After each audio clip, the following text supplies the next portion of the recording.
So we'll move on to number two, which is the No Time to Die James Bond movie review. So we're going to do this a little bit differently, right? Because typically we have both seen the movie that we're reviewing. That's typically, and then we have a conversation based on, our varying thoughts on the film. In this case, you being a big Bond guy and me not really being a Bond guy at all, you saw the movie. I did not. Yes. So I'm basically going to interview you on your thoughts on the movie. So, No Time to Die, Daniel Craig's swan song in the role of James Bond. Spoiler free. No, no razzle dazzle, no diaper dandy, none of that stuff. What were your thoughts on No Time to Die, James Bond? I thought it was the perfect conclusion to the Daniel Craig era. It was kind of all the little things that made the Daniel Craig era different from, everyone else that's been James Bond. A lot of action, the women kicked ass, which is like more of what this era has been about, where like the women just aren't damsel in distresses. They also will kick ass, and that was fun. The blue eyes, the Daniel Craig blue eyes stood out, looking good in a suit. You know, being, I heard a quote from him say, always be known as the grumpy Bond. He becomes the grumpy Bond, but he's the grumpy Bond, but he becomes like kind of this, this happy Bond at the end, even though, the way things work out. But I honestly thought it was like a perfect conclusion. It's one of the better conclusions I've seen in an era of something in a really long time, in my opinion. I could not have asked for more from it, honestly. And I love the Daniel Craig era. So you would recommend it for fans I would recommend of the movie or I fans would say of the series? this is my thing. It's like, this is not the first James Bond movie you want to introduce, because there's a lot of stuff that happened that is very much what's happened in the other movies. Right. And so you kind of know, you need to know the background. If you take someone there, they're going to like the action. They're going to like, certain parts of it. They're going to like, the way people look and all that stuff, but they're not going to understand the storyline as much. Because a lot of it really is as if, if you've watched Spectre, watching it right after Spectre would be like perfect. That's not always the way things work out with movies. Because it feels like it's almost like the next day after Spectre ends, you go into this movie, and, COVID stopped this movie from coming out as much as it did. And, if that hurt it to some degree, that's possible. But I think if you've watched all these, if you're a Daniel Craig Bond guy, this is like to me, like I said, the perfect conclusion. There's been 4, correct? Or 5? It's Casino Royale, Quantum of Solace, Skyfall, so Spectre, and this is the 5th. Yep. Okay, gotcha. Yeah. Okay, so spoilers Yes. incoming. Greg says, if you're a fan of the franchise, go see this. If you're not a fan of the franchise, maybe lay off or try to check out those other movies first. So that's the spoiler-free recommendation from Greg on No Time to Die. We're getting into the spoilers now. Yes. Were there any plot points or characters that stuck out for you in, either a good way or a bad way? Well, Ana de Armas is in this movie. And she's in it for maybe 10 minutes, 15 minutes. She's awesome. And you'll know her from Knives Out. She was the star of Knives Out, and whatever. Yeah. And they work together, and I'm 100% confident that Daniel Craig was like, she's awesome. We need to throw her in this movie, even if it's a little role, because she comes in and she's like this clumsy kind of like thing. And then she just goes full bore, like just awesome agent. She's in this dress, with the high leg dress. So she looks great. And then she's just kicking people's asses, it's so much fun. And she's in and out, and you're like, oh, I could have had more of her, but like, it's good you don't, because like, she's the Bond girl in the way of like, I'm just here to like do this job and get out. So that was really good. There was nothing, the only thing, and I've heard this from other people, and I do agree with this to some some degree, but not as much as other people say, is that Rami Malek as the villain in this movie, he's weird. And I've described it as if John Mulaney was playing Rami Malek and he was told that you're playing Rami Malek in a James Bond movie, which sounds very weird. Yeah, but it's super convoluted. It's super convoluted, but if you've watched John Mulaney do comedy before he stopped doing drugs, when he was funny, and then you think about Rami Malek, who's weird, and then you combine those into a thing. He's a very weird character in this movie, very weird. There could have been a little more interaction maybe in the middle of the movie with he and James Bond. You don't get a lot of that. You get a lot at the end. Something in the middle would have been like maybe a little bit more fun, but at the end it does work out at the end. So I would say that Leah Sado is great. She is a perfect, Bond girl, pretty, but still, there's that edge to her. And, this is, to me, for Daniel Craig, this is the most like acting he's had to do in one of these movies, like pure on like Skyfall. He does a lot of acting, but this is like a lot of, you're sending, he's done. This is his last movie. And so there's a lot of him actually expressing emotion, a lot of the fun stuff of him just being, a good actor of like, doing his stunts, doing things like that. And so there's nothing like, I will say this movie, they say it was long. It was a long movie. It's the longest James Bond movie ever. It flew by for me. That was that's kind of the next question. It has gotten some criticism for its runtime, which is around 2 hours and 45 minutes. Was it too long in the tooth, or do you think it was the proper length for a send off? It was, to me, the proper length. I never once thought about like this movie being long. Every time there was like maybe a little slow, not a slow part, but just a building part to the next thing. Here's an action sequence, or here's something that's really important heading forward. I've watched, there's movies that are shorter than this that I felt much, much longer. They really knew what they were doing putting this together. So I thought it flew by. I thought everything mattered. It was definitely a movie where like, I always joke around about the last Lord of the Rings, where like that last half hour just kills me and takes me away from the actual enjoyment of those movies, because I don't need the 80s montage of what everybody's up to in that movie. There's nothing like that. I mean, on the spoiler, James Bond does die in this movie, and it's the only James Bond movie where James Bond dies, which I think was fitting in this sense, is because everyone loved Daniel Craig as James Bond. And so you had to get him out somehow, other than just saying he was done doing this, because he wanted to be done doing it too. And he's had interviews with that. But there is a point in time where it's like, Sean Connery was just bored with it. And, and other people, Pierce Brosnan just wasn't James Bond. Those movies they are what they are. They're not my favorite at all. And so they had to move on, and you got this, they almost, what was like 7-8 years in between, Pierce Brosnan and Daniel Craig for these James Bond movies. So for me, it was everything I wanted from a Daniel Craig James Bond movie at the end. Is it as good as Skyfall? No, because I also think Skyfall should have been nominated for Best Picture. I think Skyfall is one of the top 5 movies of the last 10 years. I will stand by that, and I will 100% stand by that. That movie is terrific. And I watched it today, and to me, it was still as good as ever. How can James Bond die and it continue? Explain this to me.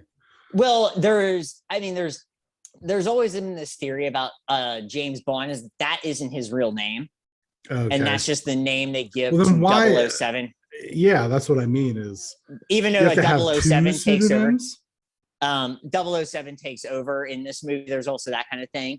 But it's just one of those things where there's always been different James Bond. So it is what it is on that end. It's one of those things where like, don't think too much about it. It's like Steve Rogers is Captain America, but then there's a new Captain America. There's a new Captain America. Yeah, but that makes sense, because Captain America is not Steve Rogers. It's just a name that the MI6 gives someone. That's always been the theory behind it. Okay. There's never, it's based off a book series, and that's, it's a popular book series, and spy stuff is always really cool. So people just want to keep going with that name forever. So I think it's one of those things. Don't think too much about it. Just kind of let that be, because that's not the important part, other than just saying, Bond, James Bond, and I like my martini shaken, not stirred. So power rank the Daniel Craig Bond movies. All right, Skyfall #1 with a bullet. Casino Royale, really good. No Time to Die. Quantum of Solace and Spectre.